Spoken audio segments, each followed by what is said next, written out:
24-এর গণ অভ্যুত্থান ছিল মানুষের মৌলিক অধিকার আদায়ের আন্দোলন। 24-এর গণ অভ্যুত্থান ছিল মানবাধিকার আদায়ের আন্দোলন। 24-এর গণ অভ্যুত্থান ছিল বৈষম্যবিহীন একটি বাংলাদেশ প্রতিষ্ঠার আন্দোলন। যে আন্দোলনে আমরা দেশের আইন বিভাগ, শাসন বিভাগ এবং বিচার বিভাগের স্বাধীনতা ছিল না বলে পর্যবেক্ষণ করেছিলাম। আমলাতান্ত্রিক জটিলতা এবং ডিজিটাল নিরাপত্তা আইনের নামে দেশের সকল ব্যক্তি ও সেক্টরকে দলীয় অফিস ও ক্যাডার বাহিনীতে পরিণত করে 18 কোটি মানুষের বিরুদ্ধে তারা দাঁড় করিয়েছিল এবং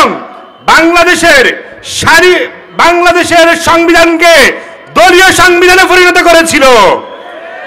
আমরা আজকের এই শানের রিসালাতে লক্ষ্মীপুরের তৌহিদি জনতাকে সাথে নিয়ে বলতে চাই, সংখ্যাগরিষ্ঠ মুসলমান রাষ্ট্রে এই দলীয় সংবিধানকে পুনর্গঠিত করে ইসলাম ও আল কোরআনের ভিত্তিতে চেতনাকে লালন করে আরেকটি নতুন সংবিধান সংস্কার করতে হবে।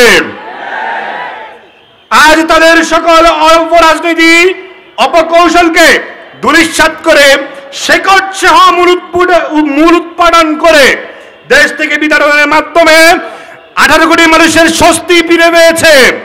আমরা আজকের এই যে শানের রিসালাতের মুক্তভাবে আয়োজন করেছি সেই স্বস্তির একটি উপমা।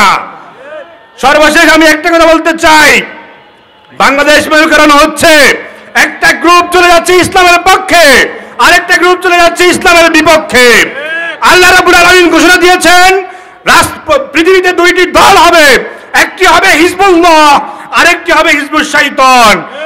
হিজবুশ শাইতান আমরা ইতিমধ্যে পর্যবেক্ষণ করতেছি যে মানুষের মানব রচিত তন্ত্র মন্ত্র, পুঁজিবাদ, জাতীয়তাবাদ, সমাজতন্ত্র এবং ধর্ম নিরপেক্ষ রাজনীতির দোসররা হচ্ছে যে হিজবুশ শাইতান এবং ইসলামী আইডিওলজিতে বিশ্বাসী তাওহীদি জনতা যে তাওহীদি যে চেতনা লালন করেন সেটা হচ্ছে হিজবুল্লাহ। আল্লাহ রাব্বুল আলামিন কুরআনুল কারীমে ঘোষণা করেছেন, ওয়া'তাসিমু বিহাবলিল্লাহি জামিআন ওয়া লা তাফাররাকু।